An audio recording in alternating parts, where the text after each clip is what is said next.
Hello hi नमस्कार, स्वागत है आप सबका जीएस एकेडमी हिमाचल के यूट्यूब चैनल में। स्टूडेंट्स, तो हिंदी साहित्य में हम लोग रीति काल में रीति सिद्ध काव्य धारा के बारे में आज करेंगे। ओके, तो सबसे पहले देखेंगे रीति सिद्ध काव्य धारा क्या होती है, उसकी परिभाषा। ठीक है, तो इससे पीछे वाली जो क्लास है उसमें हमने रीतिबद्ध काव्य धारा में कर लिया था। ठीक है, तो रीतिबद्ध काव्य धारा क्या होती है? रीतिबद्ध काव्य धारा वह काव्य धारा जिसमें जो है लक्षण ग्रंथों की रचना की गई थी। ठीक है, अब नेक्स्ट हमारा है रीति सिद्ध काव्य धारा, उसके बाद हम करेंगे रीति मुक्तक काव्य धारा के बारे में। ओके, तो देखिए जो रीति सिद्ध काव्य धारा होती है, रीति सिद्ध काव्य धारा में क्या है, इसमें ना तो लक्षण ग्रंथों की रचना हुई, ना तो उदाहरण ग्रंथों की जो है रचना की गई। ठीक है, परंतु इसमें जो कवि द्वारा है वो स्वभावतः ही यहाँ पर लक्षण और उदाहरण ग्रंथ आ गए थे। ठीक है, जो रीति सिद्ध काव्य धारा है। ओके, अब जो रीति सिद्ध काव्य धारा है उसमें हम जो मुख्य कवि पढ़ेंगे, जैसे बिहारी हो गया। ठीक है, बिहारी वगैरह इसमें बहुत ही इंपोर्टेंट कवि है। ओके स्टूडेंट, चलिए आज की क्लास में हम अपना टॉपिक स्टार्ट करते हैं। तो सबसे पहले देख लेते हैं रीति सिद्ध काव्य धारा की परिभाषा। ओके, तो रीति सिद्ध काव्य धारा की परिभाषा में हो जाएगा, इन कवियों ने रीति सिद्ध कवियों ने उदाहरण व लक्षण ग्रंथों की रचना नहीं की। ठीक है, उदाहरण और लक्षण ग्रंथों की रचना नहीं की। ठीक है, परंतु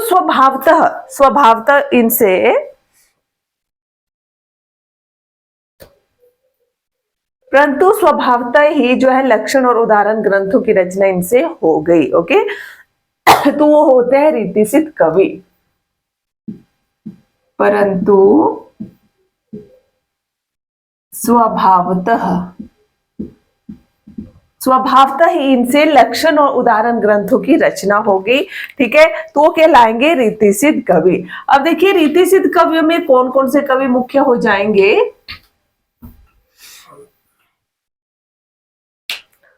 तो सबसे पहले देखेंगे हम बिहारी के बारे में। ठीक है, बिहारी तो रीति सिद्ध कवि और काव्य धारा में जो प्रतिनिधि कवि भी आप लोग बिहारी को बोल सकते हैं। ठीक है, तो चलिए बिहारी जो है, बिहारी का जीवन परिचय देखेंगे।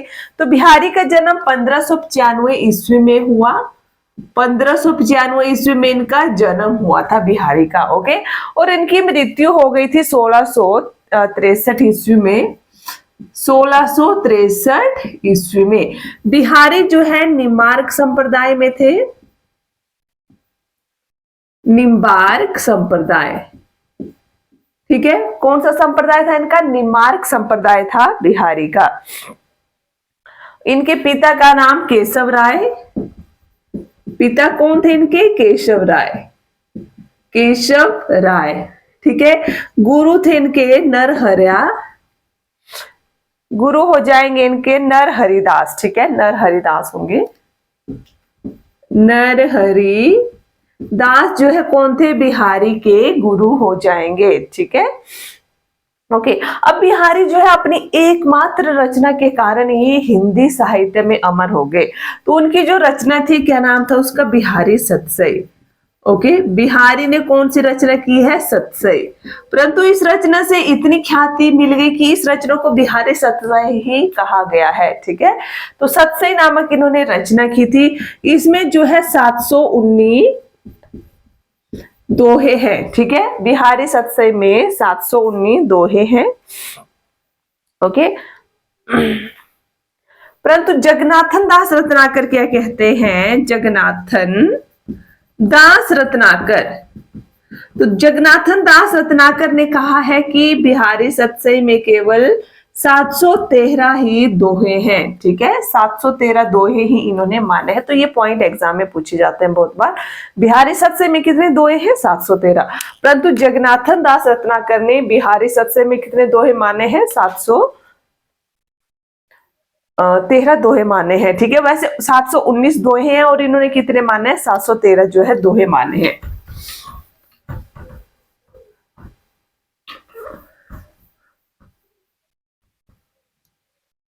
अब बिहारी सतसई का देखिए, बिहारी सतसई पर किसी विद्वान ने बहुत ही मतलब प्रसिद्ध पंक्तियां कही है। देखिए उनके बारे में क्या है।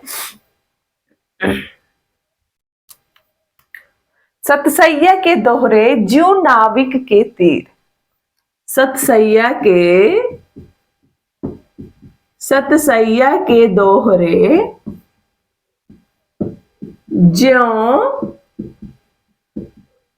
ज्यों नावक के तीर,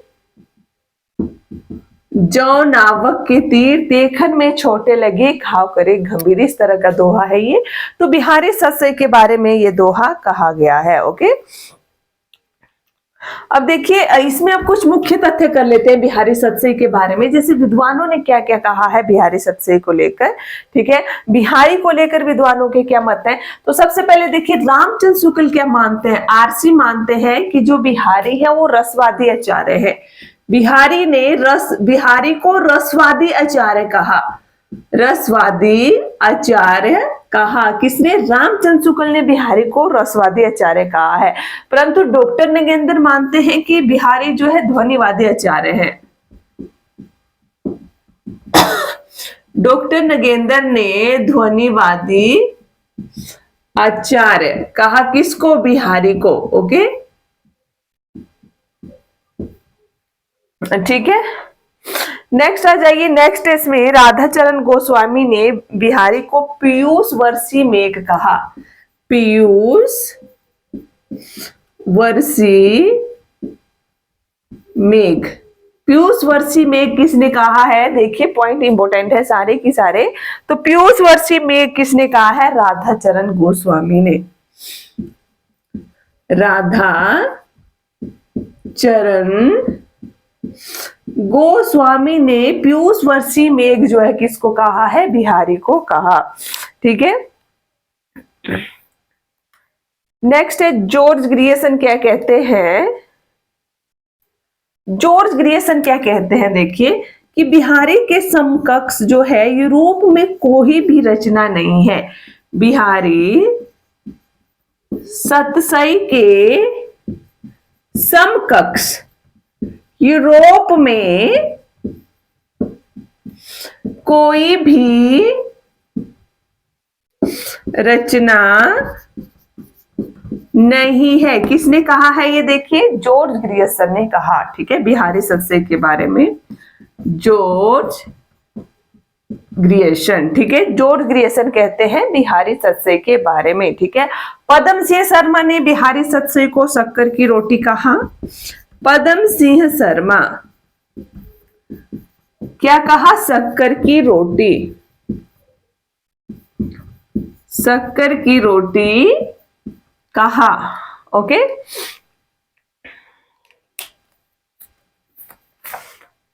अब देखिए जो भी पॉइंट है ना सारे के सारे आप लोगों ने अच्छे से इनको लर्न कर लेना है। ठीक है, किसने क्या कहा है बिहारी सत्सई के बारे में। ओके स्टूडेंट्स, हमारी जो क्लासेज है PhD Hindi LT net set KVS के लिए बहुत ही इंपोर्टेंट क्लासेज है। तो आप लोगों ने क्लास को जो है बिल्कुल एंड तक देखना है, वीडियो को बिल्कुल भी स्किप ना करें। अगर आप लोगों ने चैनल को सब्सक्राइब नहीं किया तो चैनल को सब्सक्राइब भी कर लें। ओके, अब देखिए मिस्र बंधु क्या कहते हैं। मिस्र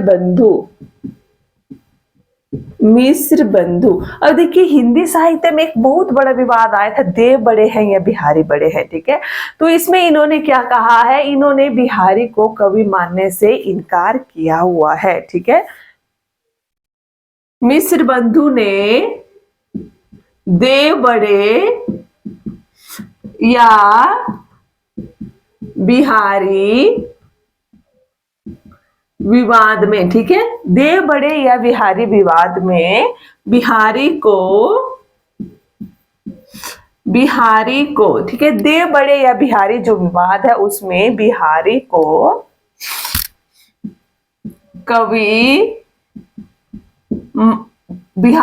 कवि स्वीकार नहीं किया है। बिहारी को कवि स्वीकार नहीं किया है। ठीक है, किसने? मिस्र बंधुओं ने। ओके, अब देखिए नेक्स्ट इसके बाद जो आता है बहुत ही इंपॉर्टेंट, एग्जाम के पॉइंट ऑफ व्यू से बहुत ही इंपॉर्टेंट हम लोग जो पॉइंट करेंगे कि बिहारी सत्सई पर जो टीकाएं लिखी गई है। ठीक है, बिहारी सत्सई पर बहुत सी टीकाएं लिखी गई है। ओके, तो उनके बारे में हम लोग करेंगे। यहां से क्वेश्चन बनते हैं एग्जाम में, बिहारी सत्सई पर टीकाएं। बिहारी सतसई पर टीकाएं। तो देखिए जो जो टीकाएं लिखी गई है उनके बारे में देखेंगे। सबसे पहले हो जाएगा इसमें पॉइंट बना लेंगे, इसमें आप लोगों ने कॉलम बना लेने हैं। सबसे पहले कवि कृष्ण लाल कवि, सबसे पहले कौन हो जाएंगे? कृष्ण लाल कवि। ओके, तो कृष्ण लाल कवि ने कृष्ण लाल की टीका लिखी, तो कौन सी टीका लिखी है? कृष्ण लाल की टीका लिखी है। ठीक है, तो इसमें इन्होंने जो है स्वया छंद में ये टीका लिखी, स्वया छंद में। वैसे मूलतः जो बिहारी सतसई है ना वो दोहा छंद में लिखी गई है, ये पॉइंट भी याद रखना। ठीक है, तो बिहारी सतसई पर सबसे पहले जो टीका लिखी थी किसने लिखी है? कृष्ण लाल कवि ने लिखी है। ठीक है, किस नाम से? कृष्ण लाल की टीका नाम से। और किस छंद में लिखी है? स्वैया छंद में लिखी हुई है। ये पॉइंट आप लोगों ने इसमें याद रखना है। ओके, चलिए नेक्स्ट आ जाइए, दूसरी हो जाएगी। तो दूसरी जो टीका है सुरती मिश्र की अमर चंद्रिका, सुरती मिश्र, तो इन्होंने अमर चंद्रिका टीका लिखी। ठीक है, अमर चंद्रिका नामक टीका इन्होंने सुरती मिश्र ने लिखी हुई है। ठीक है, और दोहों में लिखी इन्होंने। ठीक है, दोहों में लिखी हुई है ये। ठीक है, ओके, अब नेक्स्ट है लल्लू लाल की लाल चंद्रिका। ये भी बहुत ही इंपॉर्टेंट टीका है, लल्लू लाल। तो लल्लू लाल ने लाल चंद्रिका टीका लिखी, लाल चंद्रिका टीका लिखी है बिहारी सतसई पर। ठीक है, नेक्स्ट है प्रभुदयाल पांडे की टीका, प्रभुदयाल पांडे। तो इन्होंने प्रभुदयाल पांडे की टीका लिखी हुई है। ठीक है, प्रभुदयाल पांडे की टीका इन्होंने लिखी हुई है। ठीक है, 1896 में लिखी हुई है। ये आधुनिक खड़ी बोली की प्रथम टीका है। ओके, आधुनिक खड़ी बोली की प्रथम टीका,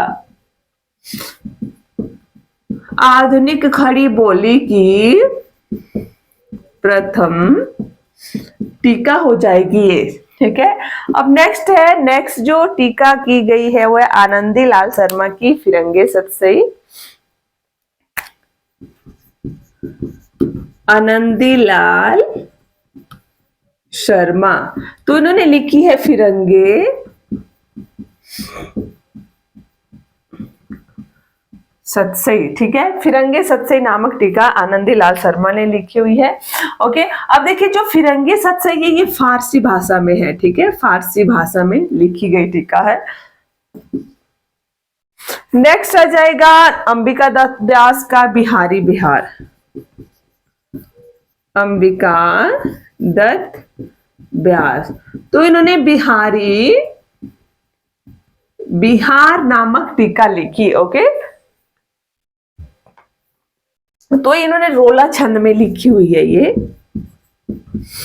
रोला छंद में लिखी गई टीका है बिहारी बिहार। ठीक है, ओके, अब नेक्स्ट आ जाइए। नेक्स्ट जो टीका है वो है जगन्नाथन दास रत्नाकर,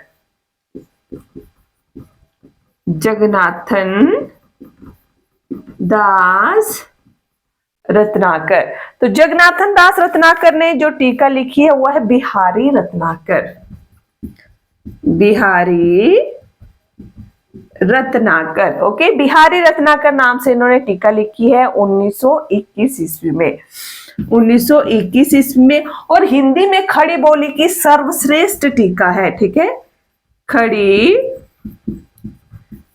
बोली की सर्वश्रेष्ठ टीका है ये। ठीक है, कौन सी है? जगन्नाथन दास रत्नाकर की बिहारी रत्नाकर।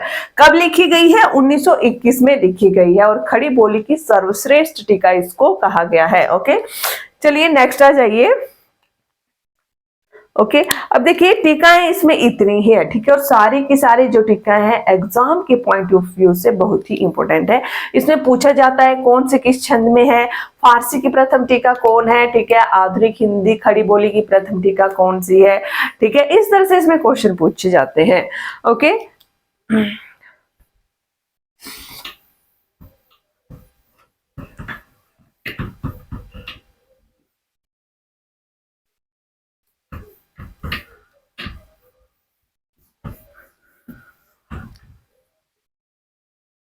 ओके यहाँ हो गया बिहारी के बारे में कंप्लीट। नेक्स्ट हम जो रीति सिद्ध कवि हैं सेनापति, उनके बारे में देखते हैं। सेनापति, सेनापति तो सेनापति की रचनाएं हैं कवित रत्नाकर, कवित रत्नाकर हो जाएगी पहली, और दूसरा हो जाएगा काव्य कल्पद्रुम, काव्य कल्पद्रुम। ओके पहली है कवित रत्नाकर, दूसरा है काव्य कल्पद्रुम। अब देखिए रामचंद्र शुक्ल जी क्या कहते हैं आरसी इनके बारे में कि सेनापति बहुत ही सहृदय कवि थे, उनके जैसा रीति वर्णन जो है ऋतु वर्णन जो है रीतिकाल के किसी अन्य कवि ने नहीं किया हुआ है, ठीक है।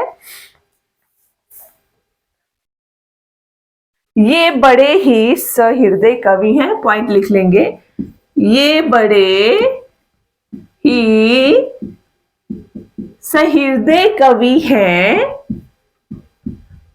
इनके जैसा ऋतु वर्णन इनके जैसा जो ऋतु वर्णन है वो किसी ने नहीं किया, वो किसी ने नहीं किया, ठीक है, इनके जैसा ऋतु वर्णन किसी ने नहीं किया है, ठीक है। नेक्स्ट करेंगे हम रसनिधि। रसनिधि है रीति सिद्ध काव्य धारा में, और रसनीन किस काव्य धारा में है, रीतिबद्ध काव्य धारा के कवि हैं, ठीक है।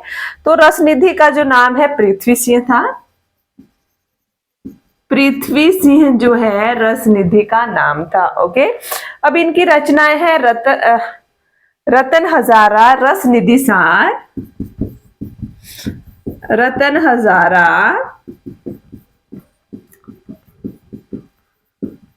रसनिधि सार, ओके,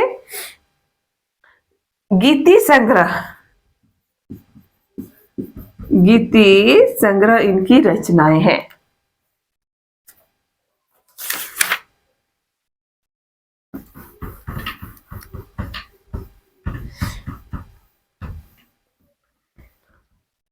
नेक्स्ट है हट्टी जी।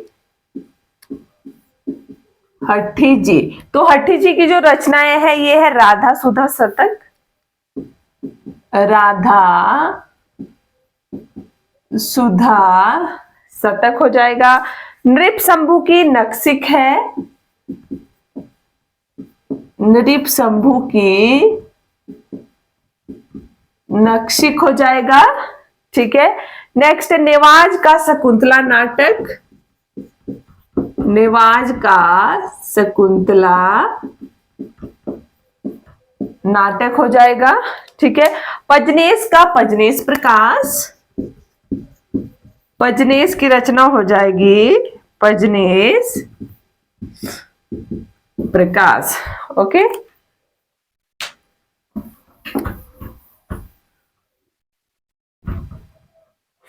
ओके सर, तो आज की क्लास को भी मैं यही एंड कर रही हूँ। आई होप आप लोगों को वीडियो अच्छी लगी होगी। वीडियो अच्छी लगी होगी तो लाइक करें, शेयर करें, चैनल में नए हो तो चैनल को सब्सक्राइब करें। Thank you.